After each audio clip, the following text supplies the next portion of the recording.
Oke, selamat sore teman-temanku semuanya. Bagaimana kabarnya sore ini di tanggal 24 Juni 2025? Langsung aja ya. Ini saya baru pulang dari apa? Dari walk-in interview. Walk-in interview C Indonesia. Jadi dia restoran yang menu andalannya adalah sei sapi, daging sei sapi. Ya, jadi saya tadi baru pulang banget ini dari walk-in interview jauh di sana di Rawamangun di SMK N26 dekatnya Velodrome Rawamangun ya. Dan itu banyak banget orang udah lamar dan saya lihat pas saya sampai udah bertumpuk-tumpuk tuh CV yang di drop di situ. Udah bertumpuk-tumpuk gitu. Sebenarnya saya datangnya tuh terlambat teman-teman. Walaupun di undangannya disebut dari jam 11 pagi sampai dengan jam 3 sore waktu Indonesia Barat. Saya datangnya itu jam 2 lewat teman-teman. Sampai di lokasi jam 2 lewat. Di sana saya kaget, apa itu maksudnya? Kota penuh, silakan drop CV di sini gitu. Karena saya nggak baca bahwa kotanya itu maksimal adalah 200 orang. Jadi memang banyak banget ya orang sampai segitunya lamar pekerjaan. Sekarang mah apa aja digawein cuy, nggak peduli mau dia lulusan mana gitu kan. Makanya tadi pagi tuh saya sebenarnya agak kecewa dengan mama saya ngomong, ya kalau cuma kerjaan begitu mah lulusan SD doang bisa bang katanya. Gini, saya kan lamar jadi greeter. Greeter tuh kan nyapa tamu kan di restoran C Indonesia itu kan. Saya tuh orangnya paling anti kalau udah remeh-remehin kayak gitu. Karena saya tuh orangnya, lihat deh. Ya, beda sih ya. Mama saya tuh adalah orang yang gedenya di dalam ruangan. Ya, masih living inside the box.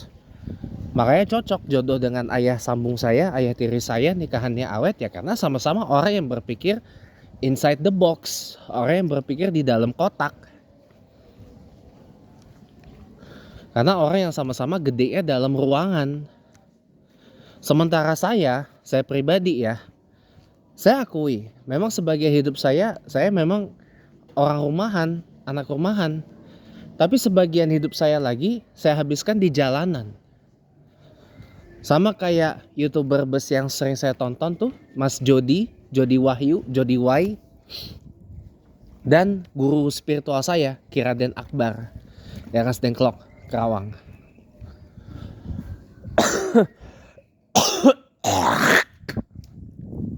Gedenya di jalan. Separuh hidup saya anak rumahan. Separuh hidup saya anak jalanan. Anak lapangan. Jadi tahu. Oh begini tuh realita yang ada. Coba waktu saya lihat job fair Kemnaker, saya datang ke situ. Orang bejibunnya Masya Allah.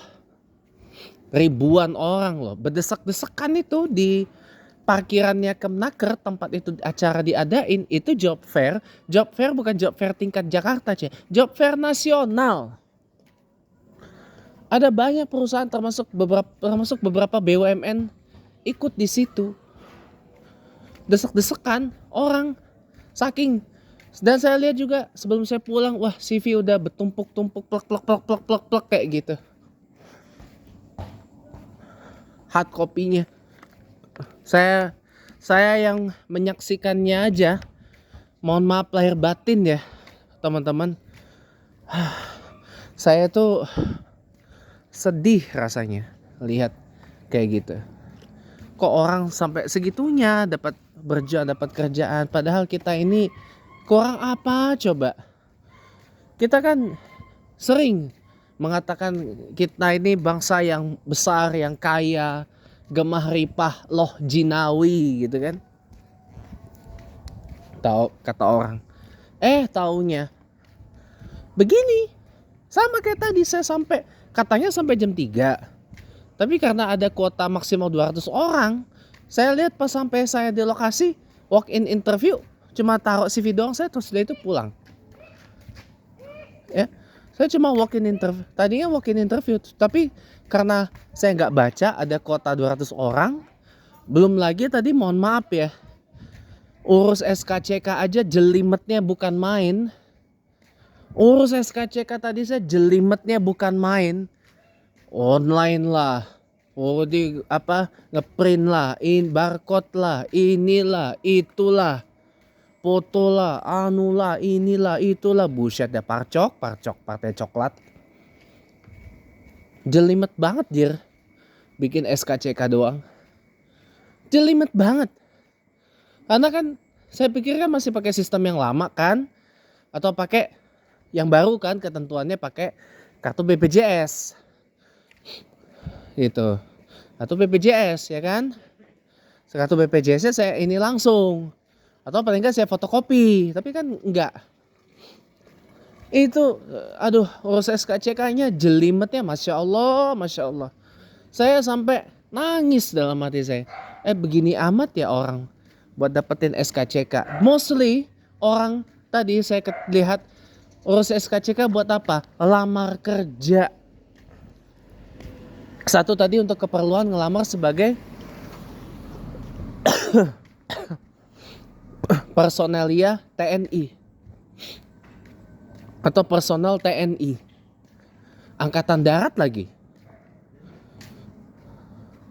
Alma maternya presiden kita Pak Prabowo Subianto, dan juga presiden kedua Pak Harto, dan presiden ke-6 Pak SBY.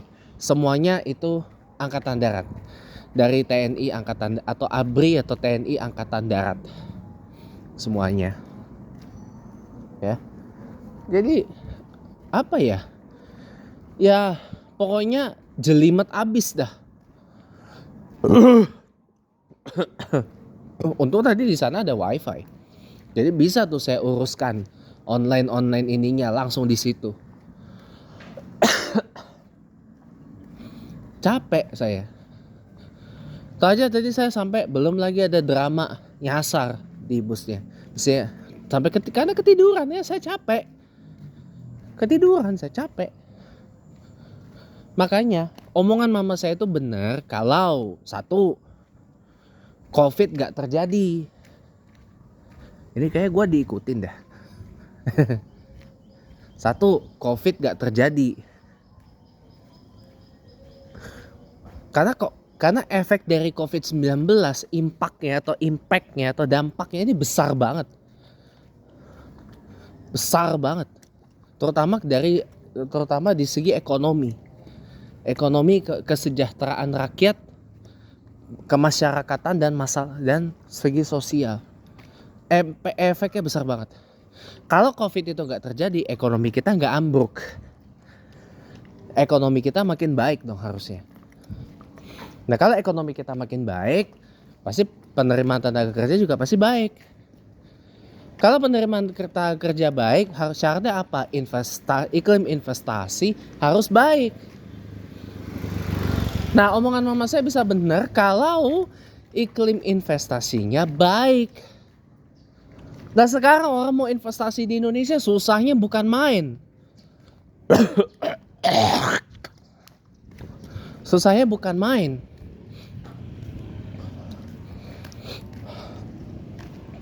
Orang mau investasi di Indonesia susahnya bukan main. Belum lagi keluar biaya-biaya tak terduga banyak banget. Ya jatah preman, jatah ormas, jatah ini, jatah itu, biaya ini, biaya itu, semuanya. Apa nggak pusing tuh? Makanya kenapa para investor itu memilih lari ke Vietnam. Belum lagi biaya pelicinnya, belum lagi macam-macamnya gitu loh. Investor itu sampai lari ke Vietnam karena birokrasinya lebih simple, lebih sederhana. Investor lari ke Vietnam karena birokrasinya lebih ringkes, lebih quicker birokrasi. lebih sederhana, quicker, simpler. Gitu. Masih jauh. Masih ya. Gitu teman-teman. Jadi simpler, quicker, birokrasi. Gitu. Jadi makanya kenapa ya para investor lari ke Vietnam? Gitu teman-teman, omongan mama saya bisa benar kalau itu semua yang terjadi di negara ini. Tapi kan saya nggak kejadian. Makanya saya paling ogah kalau remeh-remehin kayak gitu. Ogah saya. Gitu. Makanya lihat keadaan di lapangan.